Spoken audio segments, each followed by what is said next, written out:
played for England together through under 16s to 21s. What sort of player would you describe me as? How was it playing with me?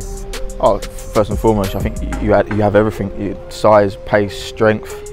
I remember we used to argue all the time. You used to say he was quicker than me. Yeah, that one's still up for debate, but yeah. I think we used to run through corridors. Yeah, we did as well. Yeah, we did all sorts back then. I think we even had a little dance group.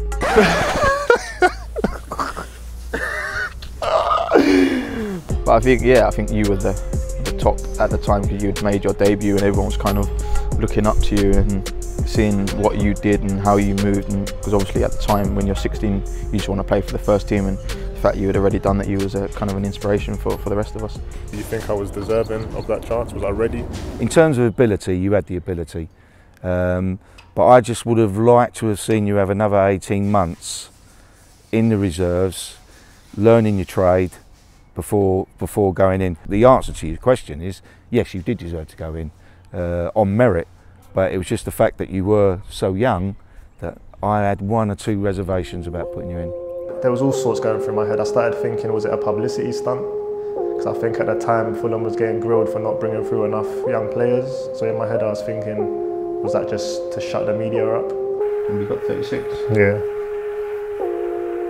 Look like a matchstick. I remember obviously Fulham was wanting me to sign a 2-year scholar alongside I think it was a 1 or 2 year pro afterwards. And at the time I had, you know what other clubs are like, they sniff around the youth players, you get the Chelseas and Arsenals. And being young I was always swaying to go to the bigger club. I always look back and think, did Fulham give me my debut to make me sign? I can't think why you were brought into that squad to be given a 20-minute debut, beyond someone at Fulham probably recommended to me that it would be in the club's benefit for that to happen. At some stage, someone within that club probably put it to me that it would be in the best interests in a non-game at the end of the season to give you a debut if they thought that you were longer term. Because I can't think of a reason why I would bring, after one training session, someone to come to Middlesbrough and play. That crushed me a bit because I had all these hopes and ambitions for the next season after making my debut, thinking I'm going to go back and be involved, but never happened. I was back in the youth team and I never really understood why. I've got to say, in my time at Fulham, which I left that Christmas time, I took very little interest in the youth setup because, you know, in the modern day and age, none of us are there long enough for Sir Alex Ferguson where we can watch, develop and then get those players in the team or European champions, you know, with them. Most managers know that their priority is getting in, getting the results. And now when you see the average lifespan of a manager is less than a year, you know, you don't have time to look at the development of players. Really what should have happened is that you come up and train with the first team for at least a year with them, as we do here at Crystal Palace. No intention of playing them, but if like an emergency, like last year Bissaka, because he'd known the lads and he knew what we wanted, he found it probably less daunting than you did, who was literally plucked from the reserve squad and said, right, you're playing in the first team this week, get on with it, son. Must have been so nerve-wracking for you. I can only guess at what was going through your mind at the time. Make sure you say hello to him, tell him how much he helped me. Yeah, I will do. Do you wish that you would have had more of a normal progression and actually waited out a couple of years before making that break into a first team? Yeah, I mean, if I could do it all again, I would rather have integrated a bit more slowly. And I remember the next day going in to school, got GCSEs, and I literally walked in and it just went silent. Yeah. Everyone looking at me, and then all of a sudden everyone's rushing around me. Yeah.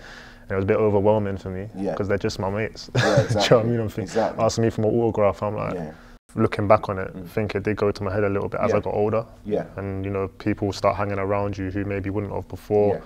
And you know, you start going out and spending all the money, and everyone's coming around you, and you think you start loving it a little bit. How did you deal with it? I got good friends around me who never let me get too ahead of myself. I had an agent I was with from 17, so he knew me before the fame and fortune, as people might put it. So they won't let me get ahead of myself. When you do have that media attention, or you do have people who start recognising you from a few months ago when no one knew who you were. Funny because my mum always said to me, save your money, you know, you need to save your money, invest. And to be fair, I did save a bit, but there was a lot of that money that I just blew. And I used to say to my mum, "Oh, leave me alone, I'm young, let me live." But you know, when you're young and you have your elders telling you, at the time you just think, "Oh, whatever, shut up, mum." But now I'm at this age, I look back on it and I wish I did.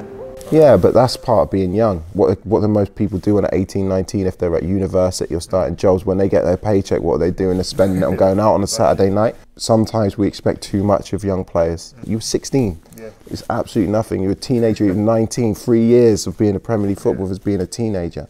If you have money in your pocket and you can go out and you can impress girls and get a nice car, it's normal to do that. You need to be so strong and tough and have the right people around you at all times not to do that. Yeah. So I don't think you should look back and regret that. I mean, that's the reason I'm doing this documentary as well, just to kind of raise awareness and maybe to mentor young players, because I do see it as a case of too much too early. In this modern day and age, we give young players everything before they've played, and then ask them to play thereafter. We were starting out as a young man at Reading. How old was you there? Probably about 21. Yeah.